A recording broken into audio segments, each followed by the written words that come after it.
Oh, hello there. You caught me using my Asus ROG laptop, and welcome to the Asus ROG DreamLeague Season 3. My name's Pixel. They can't see the laptop.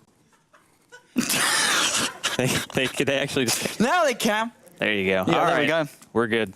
Amazing.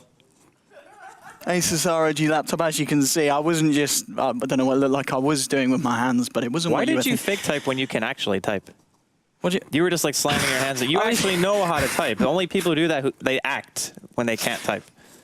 Yeah, well, that went horribly wrong. But even so, Asus ROG. We'll throw it in there once more. I'm here with Draskell. We're ready for the first series of the day. It's going to be Hellraisers versus Asus.Polar.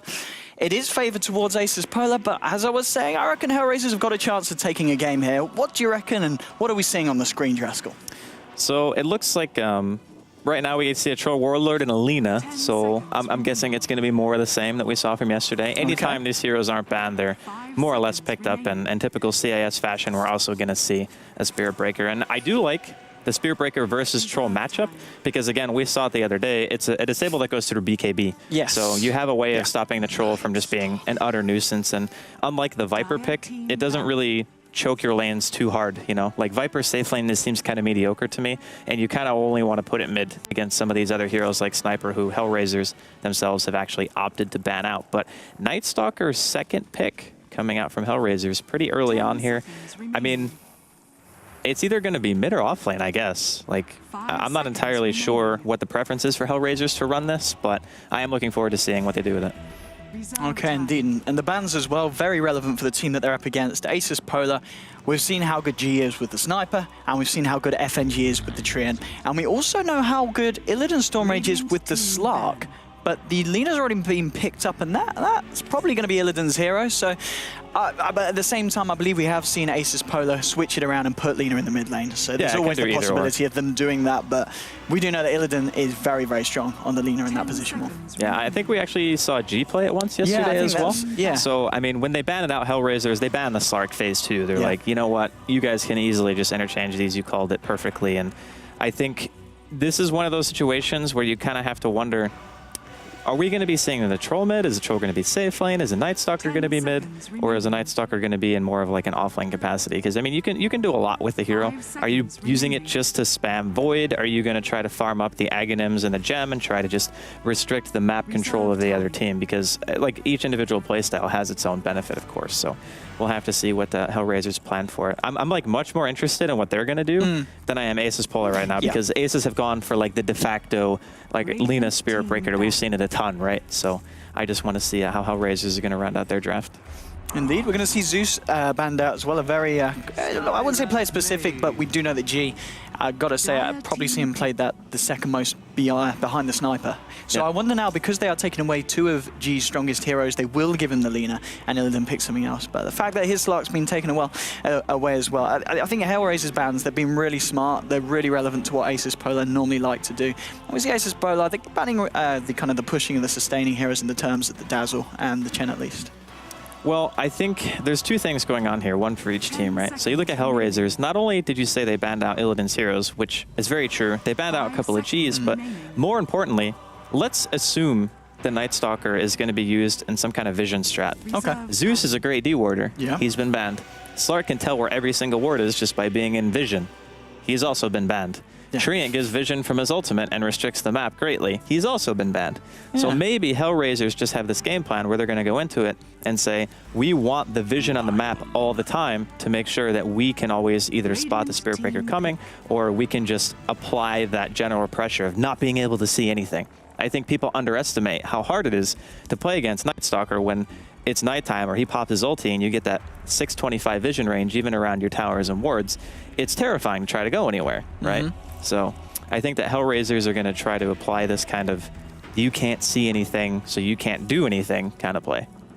Absolutely. And of course, talking about the vision, very nice against Spirit Breaker and Skyreth in the terms that these are two heroes who do rely on the kind of long-range initiation. So if they do get to the point where they get the Ags online on the NS, it's going to be a lot harder for Asus.Polar to then catch them out. And now with the 4th pick, Hellraisers obviously picking up the line. Do you think that makes the lanes any more clear? Do you really feel it won't be this Night Stalker support that we sometimes see teams run? You just feel that's going to be unlikely now they picked a Lion, or do you think they could definitely do that because the Lion has got the capability to kind of support on his own? I think the NS for Hellraisers could just be going mid until they see another hero that just crushes him. Because we see the 2 heroes banned, like Sniper and Slark could both be played as position 1, right? Yeah. So if that's the case, then that means that Lina kind of has to be the position 1 right now. We won't know for sure if Asus are going to be putting the Lina mid or safe lane until we see another core. That's the biggest issue. So right now, Hellraisers are trying to decide, do we put our NS mid and just troll safe lane with Alliance support, and then maybe we go for a 2-1-2, depending on how weak we think the lanes are from the enemy team. So until Asus take this pick, I think it's going to be very clear like what's going to happen. Now, there's a Skyreth out. We assume that's support for sure, like no matter what. So are they going to pick their secondary support and leave their middle laner unknown for Hellraisers to try to decide how they want to go about dealing with that with the NS pick? Or are they just going to pick their next core because they feel like it's too high of a priority to skip out on? I mean, there's a lot to think about when you're at this stage in the draft. Yeah, it really is, and it looks like they're going to opt for picking up the Magnus. So another one of their cores, if we are going to expect to see the Spirit Breaker being a core on that off lane. So potentially the G Magnus mid and the Lina Illidan Stormrage by the looks of it so far. Yeah, I believe so. If it ends up being a Magnus mid, then the Night Stalker can easily just go mid because if both heroes are melee, you're going to have to worry about some shockwave spam, but I don't think NS is going to care too much about that, especially like 4-minute first night, you're going to be able to dodge most of them. I don't know if that means that there's going to be a super early kind of fighting going on here from Hellraisers, but it's 2 CIS teams. One has a Night Stalker, one has a Spirit Breaker. I would assume that there's going to be some fighting. And here comes the Queen. All right, so maybe they just want to hard counter the mid. I mean, they say, our NS can go off lane, it's no big deal. We can just put the Queen mid to ensure that against either Lina, which they're assuming it's not. Like, you don't pick Queen into Lina because Lina is still really strong. So they're definitely assuming that this is going to be a safe lane Lina with that pick. And that means that Mag versus Queen, Queen just smashes Mag. Like, it's not even close. Absolutely. So Hellraisers is going to have the stronger lane in that sense. If it's going to be the Spirit Breaker off lane, a very hard hero to kill. And I believe we've seen the Spirit Breaker picked in the off lane a few times against the Troll in the last couple of days. And we've seen him do a really good job of just being able to shut down the Troll's farm and keep on an equal level to him. Yeah, I mean, with Alliance support at the moment, we haven't seen Hellraisers position 4 or 5, depending on what they want to pick last. But the Spirit Breaker, again, if they put a Skyreth up there with Spirit Breaker, that's a formidable dual lane, right? Like, both those heroes are going to do exceptionally well. And I would even say that a Troll Lion would lose to that because the Spirit Breaker is simply too tanky and Skyreth's Harass is great. Like, Hellraiser's damage between the Troll and the Lion early, not really that impressive, you know? I mean, Lion's base damage has been increased a bit, but his Impale is kind of lackluster at early level, doesn't do much damage, the disable is fairly short, and then Troll kind of needs at least phase, you know, and Helm of the Dominator or something to start dealing some reasonable damage. So it is entirely possible that Asus.Polar just do a 2-1-2. Because if you have a safe lane farming Lina, Lina is very self-sufficient in that she can lane against a whole bunch of different things. So she doesn't need like that crazy hard support to keep her safe. So you have a lot of options here, and they're just going to go with the Bristle. Okay, so it looks like they will do the Spirit Breaker and some kind of support duo with the Skyreth, I'd imagine. In that sense, if it is going to be the offlane Night Stalker, that's not going to be too nice for the NS, is it? Yeah, this is a hard team to fight into from Asus. I mean, you have to worry about RP, you have a lot of disable, and you also have a Bristleback. So it seems like they're anticipating Hellraiser's aggression and just saying, we're going to pick a bunch of heroes that can fight at almost any given point. Because if you look at them, the only cooldown that they're fighting around is RP. Every other hero is like just as strong throughout any stage, and here comes the Omni Knight. So a repelled Night Stalker, repelled Queen, or repelled Troll can all be pretty terrifying. Indeed, and do you think now with the Omni Knight pick, they might run it as dual lanes rather than leave the NS on his own and put him with the Omni Knight and put the Lion with the Troll in the safe lane? You could do a 2-1-2 if you're Hellraisers just for the experience, because you don't really want to do like Omni, Lion, Troll safe lane. No. It's just too much. Like, the Omni doesn't really offer a whole heck of a lot in the laning phase other than defensive capabilities. So if you think, for example, your lane's just going to die without an Omni, then you would put him there. But I don't think Hellraisers are going to actually die to like any aggressive lane. I think it's just going to be a little bit annoying for them in the early game farming phase. But Hellraisers, like Omni mid game is crazy good if you can have those engagements be forced. Like we talk about that so much, right? Like Tusk forces engagements, Clockwork forces engagements. A Repelled Queen can do the same thing, and so can a Night Stalker. So they have ways of starting fights. Okay, so looks like we might have a remake. I'd imagine. Everyone from the side of Hellraisers. Wait, it says they're DC, but they're not. They're talking in game. What? Something is wrong. Something is very wrong. Okay, so they all have like the little plug thingy that says we're not in game, but they're talking. So never seen that happen before, actually. Something that will be fixed in Source 2, I'd imagine. Fingers crossed. I think we're going to remake, so bear with us. Yeah. Yeah, there we go. Weapons. What a beautiful man. I literally, I've been casting Dota for like 3 years. You've never seen... I've never seen that particular thing happen before. That is bonkers. Okay. But so, yeah, we should be back in a second. We should be back in a second. Looking at what players were picking up which heroes, it's not going to be G or Illidan on the Lina. So it was actually Illidan picking up the Bristleback and G, of course, on the Magnus. Yeah. So it's going to look like, I guess, the Lina and Scarif support combination with the Bristleback, I guess, in the safe lane, and then the Spirit Breaker on his own in the off lane. So we're going to see that position 1 Bristleback, which we are seeing a little bit more and more. I think we've seen it once in this, and it didn't work out. Or it did. Was it the game with... It no, it didn't work out. It was M5 who did it. Yes. And M5 played against Complexity in the second game and had no initiators and just couldn't ever crack base against the Zeus and a Troll. But in this game, like, Bristleback with Empower is terrifying. Like, Warpath gives you flat damage, so it doesn't benefit from Empower, but he's also a hero who makes a lot of strength items because you want him to be tanky. So you think, like, Treads gives you some strength, SNY gives you strength, Heart gives you a lot of strength. So Empower scales really well with those types of heroes, anything that builds mass stats. That's why you also see the Troll Warlord Magnus combo quite often on top of that. So I really like both teams' drafts, to be honest, and it's really cool watching the drafting phase because there's still, like, even 3 picks in, I was still wrong on what they wanted to do, which is a cool thing because when you get that far into the mentality of what each team has, it really comes down to how well do you actually know your opponents? Like, how are they going to run each hero? And since every hero can do so many different things, it's just cool to see the drafts end up the way that they did. And I think that this should be a really good game. I mean, talking about the trialing that we're going to expect to see from Asus with the Scarif, the Lina, and the Bristle, do you think they run it aggressively against the Troll, or do you think it's fine just to have the Spirit Breaker in that off lane to deal with the Troll? If you were going to go aggro, I think it would be best for Asus to do it in this type of game when they're Radiant, because you can abuse the pull, right? So if you ever get into a position where, all right, we're kind of not getting too much EXP, let's just do like a creep pull or something and try to get a little bit extra going. And that way, if Hellraisers decide to contest, then you might be able to make something happen. But against like another tri-lane with an Omni Knight, I mean, tri-lane versus tri-lane, Bristleback is actually not that good because of mass wands. No. So 3 people have wand, and then you give them all like 10 wand charges. It's pretty spooky. So. Absolutely. Well, we've had the remake, and we're ready to get ourselves back into the game, so let's do exactly that. And here we go. First game of the first series today, Asus.Polar up against Hellraisers. I'm OD Pixel. I am joined by Draskell for today and for every single day of the DreamLeague.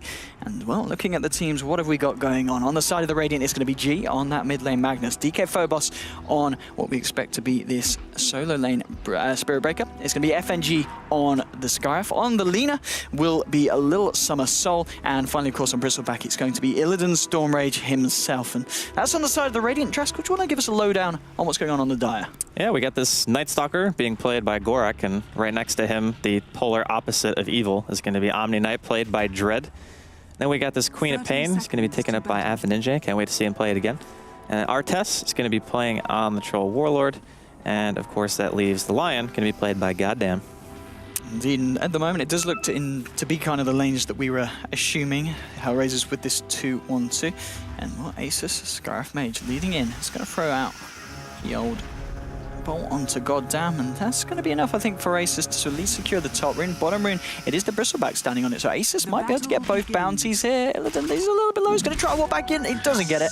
Goretz is going to get the bottom. Magnus for Asus will get the top. And, well, with the Void onto Bristleback, trying to chase him down. Dread looking for the body block. Hasn't skilled anything yet at level 1.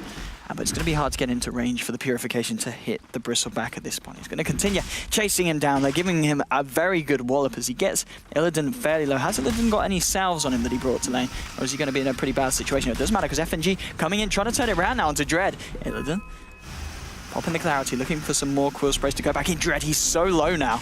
He is going to have to back right out the lane. Now Goretz needs to be careful because Bristleback starting to head straight back up towards the Omni Knight and the Night Stalker. Skyreth at the moment, he's going to chill around with the Bristleback. So we're going to see these, for the time being at least, these 2-on-2s coming out from Asus.Polar as well. I think it was kind of expected. I mean, if you do tri-lane versus one hero, most of the time you're just not getting enough experience out of it to make it worth it. So let's assume on the side of Asus, you have like this Skywrath who needs a ton of EXP, and you have Lina who definitely wants level 6. You typically don't want to put those heroes together unless they're going to be roaming. So I think the 2-1-2 laning phase was pretty much likely to happen from both sides. And you could say the same for like Night Stalker and Omni. These heroes are extremely level dependent, so is Lion. Like you want Finger almost as soon as humanly possible. I will say though that bottom is going to be a little bit hard for Hellraisers just because of the fact that they don't have a range support, but Wand against a Skywrath Bristle is like the dream. Like if you have a Wand in this lane, you never go out of mana. Indeed, and as you said, they've both got the sticks on them ready to go for this lane matchup. We were talking on the top lane about how we've seen Spirit Breaker cause a lot of issues for a troll. Now when you've got Lina there as well, it's on paper it should be quite hard for Artez to find the farm. He's doing alright so far though on 7 CS, just coming up to the 2-minute mark. Yeah, it is the safe lane, so yeah. It's always going to be a bit easier in terms of positioning and trying to secure your farm in a 2 versus 2. But I do think that Aces have better kill potential, but they have to go on the line. Like they cannot possibly kill the troll in this situation because you would either get blinded or you would get disabled by the Lion if you don't go on him. However, the troll has no method of stopping you, so if you get a good charge into a Light Strike array, could potentially see first blood here. Okay, and in the mid lane, this Queen of Pain versus Magnus, as expected. Afoninj with the lead at the moment, 12 for 4 against the Magnuses, 8-0. So Afoninj having a good time at the moment in the mid lane, and I believe it was earlier in this tournament. We've seen Afoninj before on the Queen of Pain, and he can make a lot of big plays happen. It's a very unfavorable matchup for any melee to be going up against a Queen. And he's even put 2 points in a dagger, so it's going to be very, very difficult going forward for G to really make a whole heck of a lot happen in this lane. And even getting 9 CS is kind of an accomplishment, and he'll just have to use his bottle. Bottom lane, FNG gets voided up by Goretz, and Goretz comes in with a little bit of a slap. And that is going to be your first blood going to the Night Stalker. Meanwhile, Illidan was diving very, very deep for the Omni Knight, and I think one more Quill Spray would have done it, but he did run out of mana. So a couple of unfortunate plays there for Asus, and maybe even more up top as Artez trying to go in on Lina. He dodges the Light Strike array. One more ranged axe flying through. That's the second kill on the board for Hellraisers. DK Phobos and now FNG, who has TP'd in, trying to get the troll to back up, but they're not going to be able to find a kill, and that's 2 very nice kills there for the 2 cores on either lane for Hellraisers. Yeah, Lil was just a tiny bit out of position there, getting caught out by the Lion, and missing his Light Strike array was definitely, for him, not the play, and he ends up getting dropped. But that's kind of what's going to happen in this top lane. It's just going to be who goes on the supports, and they're going to try to dive Artez, but I don't think this is going to work. Oh, with the Ancients here, they do get 1 bash, but Goddamn comes in with the Hex and the Impale to catch FNG out and force them back. And, well, Troll after that, he might have to... Has he got any regen on him at the moment? I don't think there's any available for him from the Lion. Troll himself, no, he hasn't, so he's got to be careful. He's got what's called... there we go. He's got the tangos in, he's got the salve, he's got the full kit out to him. So Artez will be able to return to lane. That's going to give the 2 dual offlaners of the side of Asus a bit of space and time to catch up in terms of CS. So in kind of the in the realm of this Night Stalker, are we going to see him sit on the bottom lane to a certain point, or is he going to look for early rotations towards, for instance, the mid lane, and to try and help the Queen of Pain dive and take down the Magnus? Oh, you could definitely dive. Like, if you have a Queen blink in, get a dagger, you have a Void and maybe a Silence on top of that, the Magnus has no way of getting away from that at all, but they could go on Illidan here. Alright, top lane, DK Phobos comes in with the bashes onto the Lion. Light Strike array will catch Artez. They're looking for a bash, but he can't find it because of the mischance that was applied to him by the whirling axes. That's the first kill on the board there for Asus, though. And, well, bottom lane, Goretz, the Quill Spray stacks were building up on him. Pops the stick charges, and he's going to be alright to hang around in lane. I mean, in terms of a game plan, Draskell, with the 2 drafts we're seeing, what kind of key parts of the game can we expect to see? And they're going to define, you know, who's going to come out top. The laning phase, Hellraisers are still getting a slight advantage. So for them, that's great. They have a momentum-based team. As top, we're going to see another engagement here. Yep, the Impale onto the Hex, and the right click will come through before Lena's able to get the Light Strike Ray down onto Artes. And I think it's about going for DK Phobos, but DK Phobos on that Spirit Breaker just a little bit too tanky. And bottom lane. There we go, as you said, Goretz and the Omni Knight looking for the dive. They do find a kill, but Goretz will pay as the tower hits come through. FNG, he's got a little bit of mana left to throw out an extra Arcane Bolt. That hasn't got the concussive shot for another 5 seconds, so it's going to be hard to go for, but 4-2. Hellraisers there with the dive from the Night Stalker. Is it worth at this point diving to get a kill like that? I mean, Night Stalker is all about getting the early momentum, right? And he's almost level 6, so I would say that getting the kills is nice because he just got his urn, he buys his bottle, he's just going to TP back bottom. I think it's going to get really scary for Asus in their safe lane because this, like FNG on the Skywrath, now that Dread actually has a point into Repel, it's going to be really, really difficult to stop Gorak from killing you. And you can tell he wants to play this aggressive. He wants to go in. Indeed, Goretz, well, he's checking out the Skywrath. He's going in, he's going out. Is he going to go on FNG? Yes, he does. Eventually, there's your Void, and the damage coming out. It should be enough to bring FNG down with the Earnest Shadows ticking him down. Omni Knight will lose his life in return, and G is here as well. But you're not going to be able to catch out the Night Stalker at night time. With how many points has he got in the passive at the moment? I imagine it's probably 2 or 3. No, it is 3 points now in the passive. He's a little bit too speedy.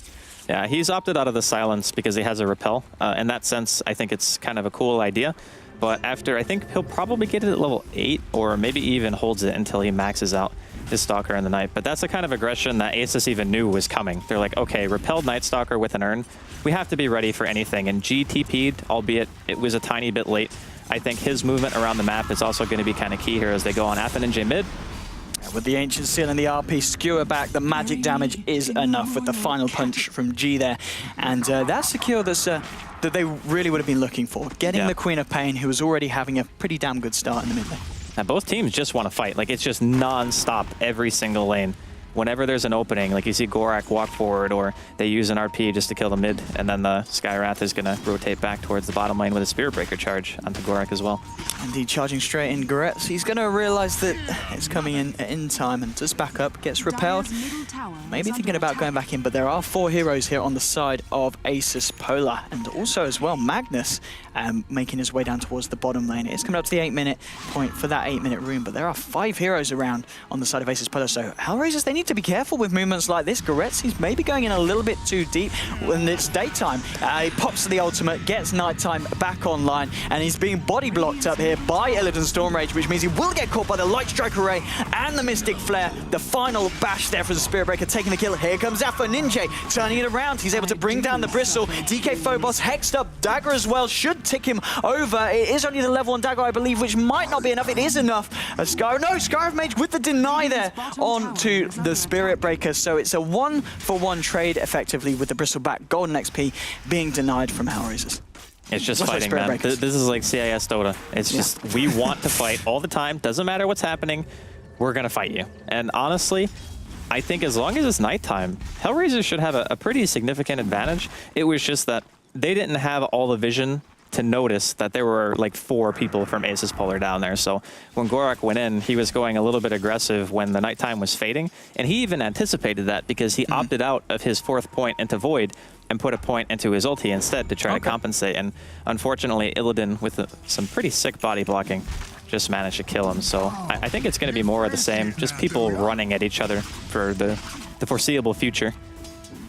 And indeed, as we've seen so far, both teams definitely have the capability to do so fairly successively. It is 7-5, though, favouring Hellraisers.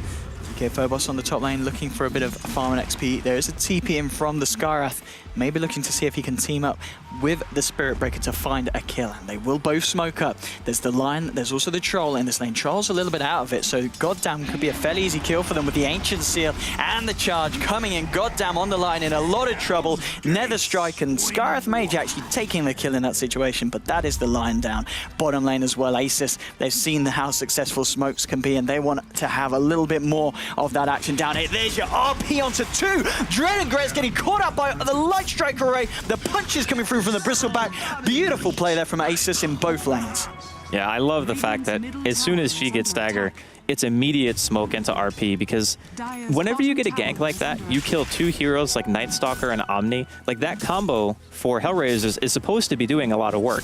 Now, granted, the next Knight's not coming for another minute and a half, but you want them to be getting kills, as we're going to see a teleport reaction coming in here from Asus that actually gets canceled. But all in all, for the early game, I think Asus are doing a pretty great job at like keeping the heroes who are supposed to be getting the momentum down. But at the same time, Avaninja and the Troll Warlord are still sitting highest CS. Like, they're still farming very well. Indeed, top of the CS and top of the net worth as well, the Troll and the Queen of Pain at this point of the game. Coming up to the 11-minute mark. FNG and also Spirit Breaker hanging around the top lane. Artez at this point could very easily go in for the kill. And FNG, hello mate, wake up, because you're going to be effing dead. And that is a very nice kill there for Hellraisers. 8-8 now, back to equal on the board. Spirit Breaker still staying in the tree line. He's been there for quite a while. He's a little bit scared to come out after what he's seen happened to the Skywrath. I would hide too. I mean, that guy just exploded.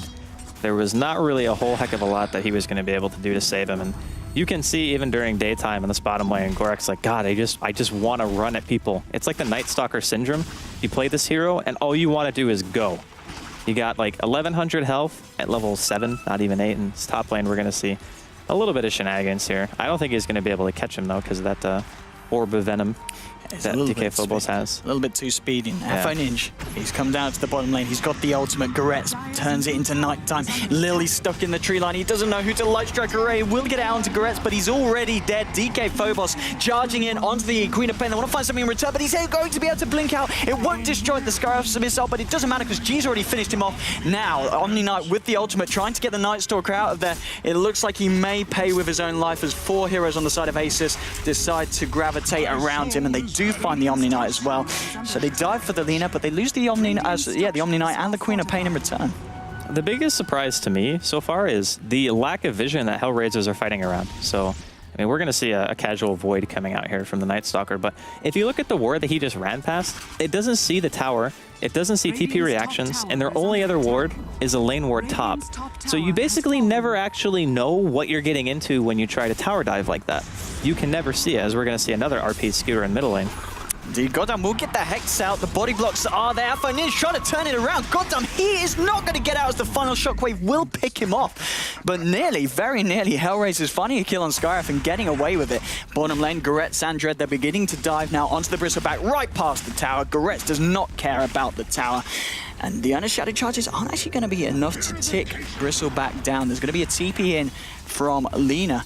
I don't think they can catch anyone out. They do have the Laguna Blade, and well, Goretz, he's out of mana because he's already used the Fire Dragon save. Now he's got the Laguna Blade back online, but the repel is there onto the Night Stalker. Night Stalker won't, he will find the kill with the help of the Purification. Does get caught out by the Light Strike array as the repel wears off, but it doesn't matter. It's nighttime. He's still got those 3 points in the passive, and he is out of there. That was a really nicely timed stun by Lil. Unfortunately, Dread's positioning was great. Middle lane, we're going to see the entire kitchen sink dropped onto Avaninja, and it will indeed secure a kill for DK Phobos. But again, it's a lot of fighting, not a lot of vision. It's just, we're going in, we know our team has to make kills happen. We're just going to continue doing that. The person who is like the dark horse here is Artez. He's sitting in the woods. He's got like 95 CS in a 14-minute game. He's continuing to farm like an absolute beast. And let's also consider that Hellraisers are basically playing this in a 4v5 unless people are going top to try to kill the troll who has not died yet. So this is the guy that you have to kind of be concerned about if you're Asus, because you haven't seen them in a really long time. You got to be like, okay, what items does he have? How much more do we need to make happen? Can we kill any tier 1s? Because right now, all this fighting has only resulted in 1 tier 1 dropping, and I think you got to be a little bit concerned if you're Asus. Well, both teams going to smoke up now. Lil, FNG, and G in the Radiant Jungle, but they're going to meet head-on-head with the Lion and the Queen of Pain. They blow up the Skywrath Mage. Hex onto Lil, but the RP now onto 2, onto FNG, onto Goddamn Laguna Blade onto the line. FNG will be able to blink out before the Light Strike Array connects. Lil says, I'm going to get him myself out of it. Goretz, he is repelled up. They won't be able to chase him down, but it's a 1-for-1 trade, and there's a support for a support. No one really coming out on top in there, would you say? I mean, with using an RP, I think that it was probably still slightly favored for HR, because the RP is a longer cooldown than the Finger, I guess. Or is it even at level 1? I think Finger might be. Finger's quite ridiculous at level 1. Yeah, level 1, it's actually longer. Never mind. Okay. Okay, so cooldown-wise, I guess Ace has still come out on top there. I forgot that his scaling is like, it's a minute off the cooldown every time you level. It's like Naga Siren's ulti. So, some pressure being applied here bottom, so you can see another fight. Oh, and Goretz with the Void trying to chase down the Bristleback, but with the TPs coming in, I think Hellraisers realize this is the time to get out. They do have the ultimate available on Omni Knight. G, of course, doesn't have the RP, but there will be the charge now onto Dread. Are they going to chase this? He's pretty far back now. They'll cancel the charge. Hellraiser's a little bit too much out of range for Asus to chase down. Welcome to 16 minutes in. It's 13-12. Who would you say this aggression is favoring, and is it Hellraisers because they do constantly have this troll farming? I would say it's Hellraisers for sure. I mean, the late game with an RP versus like GA and Queen fight, or Queen team fight, I mean, it's kind of a toss-up who's going to win. It just depends on who plays better. But for right now, oh, Ath and J, goodbye. Oh, good lord. Okay, if they catch him here, it's huge. Well, let's see how huge it's going to be. There's the bashes onto Artez, Light Strike Array as well. That is a dead troll. And maybe Asus, they look for more. Chasing down Goddamn now. Illidan with the Quill Spray spam. I believe, has he not got any points in the Nasal Goo? It certainly doesn't seem to feel like it. No, he doesn't. He's maxed out the passive and the W, and it's more than enough with the help of G. 3 heroes down on Hellraisers. As you were saying, it will pay off the aggression if they're taking the fights, and that's one of the first most definitive fights that we've seen Asus take.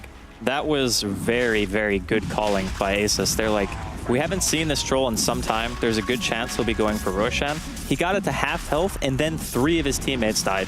Not a single person on HR has buyback. It could be a Roshan kill. Gorak, though, he wants to try to make something happen here. He really does. He wants to try and reclaim it for the side of Hellraisers. Massive ult from Afo Ninja, getting a double kill straight away. Goretz thinking about chasing down FNG. Deco Phobos is also going to charge away. So Hellraisers, they lose 2 heroes, and we're back in a... sorry, no, Hellraisers, they get 2 heroes from the side. They might even get more heroes. DK Phobos out of mana. Phone Ninja coming in as well. He's got the Blink, he's got the Dagger, and the Scream should be enough. DK Phobos tries to get out some bashes in return. But that's, well, 4 heroes dying in quick succession. Sorry, no, 3 heroes dying in quick succession, and Hellraisers do reclaim the Roshan. So yeah, a bit of a game there where it didn't look great for Hellraisers, but they do bring it back. FNJ with a spectacular ulti again. Like, he hit, I think, 3 people inside of the pit, almost got 2 immediate kills, and they want to try to snowball this. In the mid lane, Hex now onto the Lina. Artez will be able to take her off the map. Maybe they go for Illidan as well. He's got the backup of Goretz, the Omni Knight, and Afo Ninja. They want to try and dive this Storm Rage. He's out of mana. Isn't going to be able to get those stacks of Warpath out. They aren't able to get the stun from line. It's just out of range. Fortification comes out from Asus. It won't be enough to stop this tower from going down to the troll. RP is only going to catch out Goddamn on that line. Mystic Flare coming down onto the head of Artez, who gets very low. But Omni Knight now with the ultimate isn't going to protect him from the magical damage from the bash. 3 heroes falling down on Asus. Artez going to work with the help of Goddamn. He's so goddamn low, but he does not goddamn care. It's only G who's able to get himself out of that one. Hellraisers, they're just stepping it up. Yeah, I mean, honestly, Dread had 2 pretty bad misplays there, but all in all, it didn't matter. They got the Aegis, they got the tier 1. It's just snowball time. And this is the kind of potential that both team compositions have, is if you give away too much, it starts to just become a steamroll, because the heroes are amazing at mid-game fighting. So HR's team and the Asus team both can essentially do the same kind of thing. So yeah, let's just go ahead and take a look at it again, because if you watch closely here, like the RP comes out and he gets a great GA. Like Dread comes in, he's like, boom, GA. But then he heals a creep. Like, he heals a creep right there. And he still ends up getting a kill, and it's fortunate for Goddamn that he didn't actually die, and that nobody on the side of Asus had anything left in the tank. Even with that charge from DK Phobos stunning the entirety of HR, it didn't matter. There's just too much damage coming out. Told by the Secret Shot, we do see Goddamn and Artez in a little bit of a tricky position, but they will find the Sky of Mages. It looked like there was going to be a potential wrap round from the rest of Asus, and DK Phobos thinking about charging onto the line, but now he needs to be very careful as the entire team of Hellraisers close in onto the Spirit Breaker. They find the slow with the dagger, blinking from Goddamn, and now Artez, he gets to work there with the bashes. He can't find a bash to stop the Nether Strike, though. It doesn't matter, though, as it doesn't do too much damage at all to Goddamn, and now, well, G on the Magnus being thrown up into the air. Illidan Storm Rage, it looks like he is going to be the target as Artez positions himself in front, so so he can bash the Bristle right in the face. It's a triple kill for the Troll Warlord, who was having a brilliant start in terms of farming, and now he's turning up to the fights, and he's really making it happen. Honestly, this NS pick is turning out to be pretty spectacular in the sense that it drew so much attention from Asus in the early game that they just forgot about the Troll. And even though Asus made a great call in contesting Roshan, at the end of the day, they weren't able to secure it. And that is going to be, I think, the pivotal point in this game is we didn't actually get Roshan when we stopped the Troll the first time and gave away a lot of kills. But here we go. Smoke up here. They've got the RP available. Goretz does have he's got a few more seconds of double damage, but it doesn't matter. They're blinking. They only use the skew, and then he actually gets bashed the opposite way. There's a huge ult from Alpha, and he's catching the Spirit Breaker, the Needle, getting them very low. They throw the Laguna Blade down onto Quinnipiac. It gets jeweled up, so Quinnipiac's going to be able to live through this. 2 heroes, 3 heroes down on the side of Asus, and it looks like that is going to be it. GG is called 20 minutes in. Draxkel, we talked about the Russians' aggressiveness, and we saw it in play there. Asus at the start, they were able to keep up with Hellraisers. Was it just down to that Troll? I honestly think the Roshan fight was the entire point in the game where it's like Asus needed that Roshan to not go down like that. If they got Roshan, could have been completely opposite of what HR did to them. Like, instead of getting rolled over, they could have easily just rolled over HR, but unfortunately, it didn't quite happen that way. Dread's positioning in every single team fight was immaculate. Like, he always knew where he needed to stand. There was only one RP, I think, that caught him, and that was when they smoked to go bottom and get the RP on him and Gorak, and then obviously killed them both. But during the team fights, he came in huge. He had, like, one heal where he could have killed the Bristleback, but he repelled instead of using his heal. That was a misplay. And then he healed the creep. But all in all, I think that his play actually was really important because as Omni, with these kind of beefy heroes who walk in front of you like Night Stalker and Troll and even Queen who can take a little bit of damage, you have to make sure you're playing in the back. Like all these Omni players out there, take lessons from how Dread positioned because that's how you should play Omni. Yeah, ridiculously good play there on the Omni. And also the Night Stalker, to be fair, which we do see picked up every now and then, but for myself, at least for the majority of the time, it doesn't seem to work out. There, we really saw it working out, as you said, creating a lot of space for the Troll, who ends up the game, the Troll Warlord, 8 for 1, 6 assists. Hellraisers' 20-minute victory. I gotta say, people were predicting a 2-0 for Asus. I did say Hellraisers would take at least one. If they keep this up, though, I'm a little bit worried. Well, we're not worried in the sense that I don't want Hellraisers to win, but in the sense my prediction might be wrong because Hellraisers, they could very well take a second game against Asus if this continues. Yeah, it was impressive. But you know what I think is going to happen is next game, Asus are going to go back to their roots and look for like the hour-and-a-half long game, and they might just say, you know what, we respect HR enough to know that in these early game kind of skirmishy style lineups that we can get beaten by HR. So let's just play what we're good at. Absolutely, and with the early GG as well, I'm pretty sure they're on the mindset of let's just get ourselves into Game 2. And Game 2 will be on its way very, very soon. We're just going to run a few commercials, and then we'll be back over to our beautiful panel.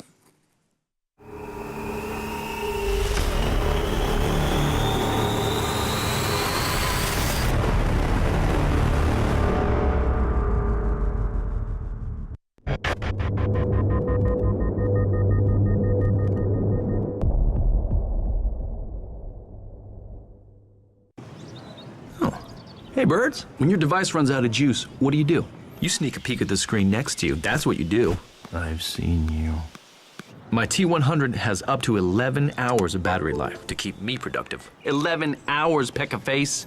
I'm not looking over your shoulder. What you need is more life in your battery so your life can be better-y.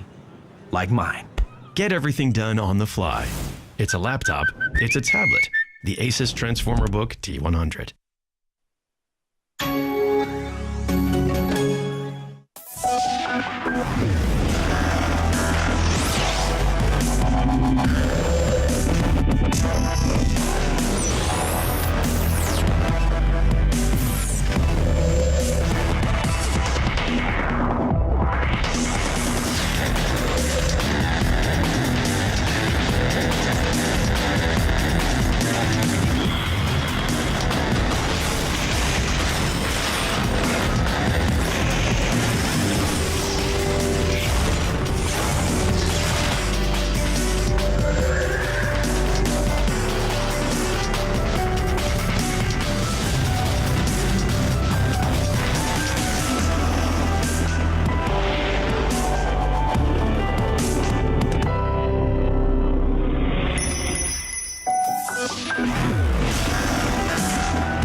baseline, yeah,